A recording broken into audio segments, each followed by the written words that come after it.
Hi there, welcome back to the YouTube channel. Bear with me today, I'm being a little bit indulgent. If you saw the video I put up on Friday last week, it was a cube draft I did, and one of the cards that came out let me do this. Now that card was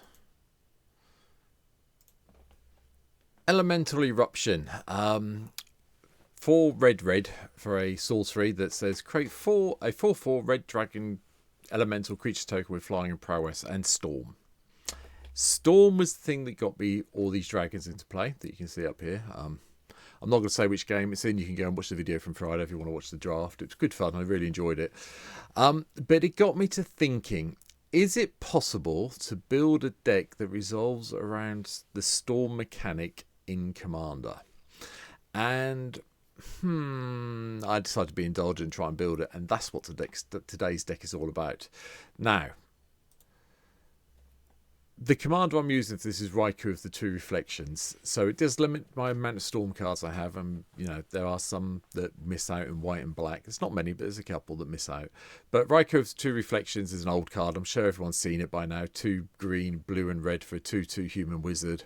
Whenever you cast an instant or sorcery, you may pay blue and red and copy it, and then in a creature enters the battlefield under you, non-token creature enters the battlefield under your control, you may play green and blue and copy that as well. It's the first part I'm really interested in, the blue and the red. And I figured, I've got to try this out. And yeah, I think I've come up with something a bit fun. So here we go. Here's what today's deck looks like. So, start with the creature base. There's a few cards in here that you probably would expect to see. So Baral, Chief of Compliance, is here to start with to make our instants and sorceries cost less. Kami of the Crescent Moon to draw some cards. Azusa so we can keep hitting those land drops. Barel and Kari Zev are also here just so we can maybe cast another instant or instant from our card or sorcery from our hand. It's got lower mana value, or we get Ragavan, one or the other. Breaches, the Blast Maker. Whenever you cast your second spell each turn, you may sacrifice an artifact. If you do, flip a coin.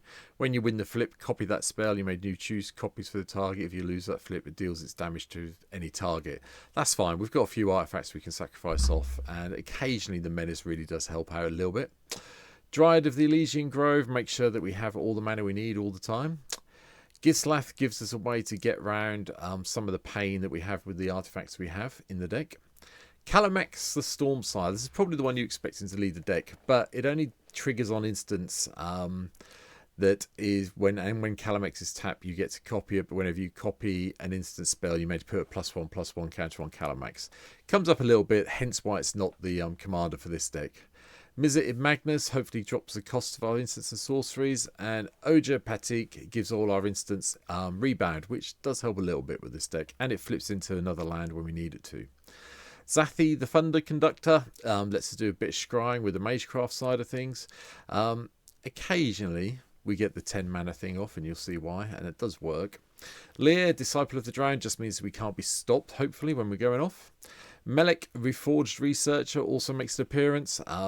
Power of toughness equals twice the number of instant sorcery cards in our graveyard, and drops the cost of the first instant sorcery spell we cast each turn by 3, which does help. Arjun, the Shifting Flame, just lets us go through our deck and get more cards, and I had to have Thrasher in here because it's kind of semi-storm. It drops its casting cost, and you get a 7/7 with haste and then hexproof. Yeah, for 2 green mana most of the time, so it does work. So creature base, a little bit low. We have one Planeswalker in the deck, and that's Ral the Storm Conduit, because we are casting instants and sorceries, and we get to do a little bit of damage to our opponents. The Scry helps, and obviously, at the end of the day, he could also copy something if we needed to. The spells are where this is at. We need to build up our storm count, so there's a lot of low-cost spells in the deck. So we've got Abundant Harvest, Analyze the Pollen. These are all basically going to go get lands. We're not going to pay the evidence, by the way, on Analyze Pollen. And Abundant Harvest will always pick land with. Attune the Ether. Birthday Escape just gives us a card draw and a Ring Temptation if we need it. Brainstorm is here. Bushwhack goes and gets us a land. Collective Voyage is here as well because it's 1 mana and people will sink mana into it, which is quite fun. Ponder, Serum Visions for the card draw and the shuffling the top. Traverse the Overworld goes and gets the basic land card and put it in our hand. We've got ways, obviously, with Dryad of the Sylvian Grove and Azusa to drop the extra lands into play. Sorry, just driving up to make sure I put them in there. Winds of Change just gets us everything out of our hand. If we've got a handful of lands, which does sometimes happen with this deck, we get to go and get a whole new hand, which does help. The first one of the Storm cards, Brain Freeze. Yeah, can help. Just don't cast it against someone who's playing a reanimation deck, so otherwise you will die quite happily. Chatter Storm gives us a whole load of squirrels as our second Storm card. Cyclonic Rift to control the board. Dramatic Reversal, untap all our non-land permanents. Obviously you can guess the artifact that this is going to go under. That is turning up shortly. Farseek for a little bit of land search, along with Rampant Growth 3 visits. Galvanic Respiration lets us copy things. They're all cheap, by the way. Just remember, they're all 2 mana, so they're fairly easy to get off to build your Storm count up in Commander. Grape Shot does the whole damage thing if we need to get there. Increasing Vengeance copies something. We can flash it back if we need to. Once Upon a Time, turn 1 spell that before you've done anything, you can go and find a land, hopefully, out of the top of your library. Rampant Growth 3 visits I've mentioned. Weather the Storm, another one that does good work in this deck. This could be another particular target for an artifact we've got coming up if we think we're going to be behind on life at any stage. Sprouting Vines is fun. It goes and fetches our basic sound. We can do it at instant speed. Don't forget the Storm count builds up in your opponent's turns as well, so you can get a lot of your lands out quite quickly with this. Storm King's Thunder is something you're probably not expecting to see, but oh, does it work well in this deck if you can get X up to sort of like 4 or 5. I have done one practice game where I'm playing against myself as you can on MTGO, and I got Storm King's Thunder off for 14. Yeah, I know that's not really probably going to happen in a real game, but it gives you an idea of the power of the deck. Chain Reaction gives the board control. The next Storm card, Empty the Warrens. Who doesn't like having loads and loads of goblins in play? Spreading Insurrection is one people don't expect. If you get your Storm count out and draw this, you can probably nick everyone else's good creatures and win the game. Temporal Fissure does the same thing, but it returns permanents to its owner's hand. So a heavy Storm count gives you a way to clear the board of things that are annoying you. Elemental Eruption, the card the deck was really inspired by, is obviously here. There would be no point playing this deck if it wasn't. Mind's Desire, because you might as well have the ultimate Storm card and just play things off your top of your library when you can. Hunting Pack to give you a whole load of beast tokens. Another Storm card people don't expect. And this one's instant. So 7 mana is difficult. I'm not going to argue that. But 7 mana with a whole load of maybe 3 or 4 4/4 blockers people weren't expecting does help the deck. Blasphemous Act, obviously more board control. And then we have Soul Ring, Arcane Signet, Emerald Medallion, Sapphire Medallion, Ruby Medallion to drop the cost. Howling Mind, give us some more card draw. The Scepter, this is obviously the artifact I was hinting at earlier. You will be probably more times than not imprinting Dramatic Reversal on this. Although you can go and imprint our favourite little life gain card, wherever it's gone now, Weather the Storm if you need to, if you're worried about your life.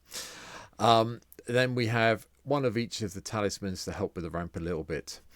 Enchantment wise, not too many. Explorations here, because obviously we will be drawing lands and we do want to make sure we get them in play so we can keep doing our storming things.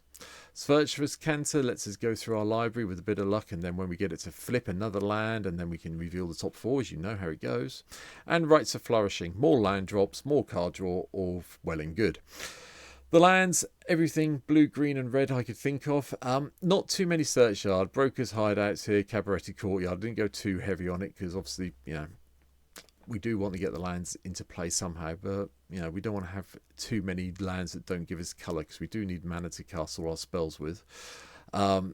So Exotic Orchard, because obviously we're playing 3 colour decks, so someone's bound to have at least one of our colours, so that helps. And all the rest of the things you'd be saying here. I am playing Temple of the False God. I am playing Reliquary Tower. They are kind of, well, Reliquary Tower is a little bit more important than the Temple of the False God in this deck. And the other one I'll point out is Yavimaya, Cradle of Growth, is also here. Ooh, seem to have an advert for a car. Sorry. That's also here in the deck. And that's it. This is my kind of take on this. I'm getting a bit annoyed. I'm just going to lose the car ad from the bottom of the screen. But that's it. That's my take. I'm looking forward to playing this. Like I say, the playtesting's gone quite well.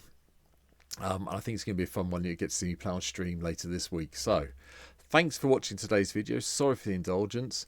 OTJ, we've got a couple more decks coming up. There'll be one up tomorrow. There'll be one up on Wednesday. So keep your eyes out for them. If you can hit the subscribe button because you want to see, you like to see something different for a change, please do. 408 subscribers here on YouTube as I record this video. So 92 short of hitting my magic 500 number, so please, if you can, help out and hit the button. But for now, that's it. I hope you've enjoyed this slightly indulgent video. Normal service, like I say, on OTJ will be resumed tomorrow, but for now, thanks for watching, and if you want to see me come and play this on stream, see you on Thursday. Take care on the stream. Bye.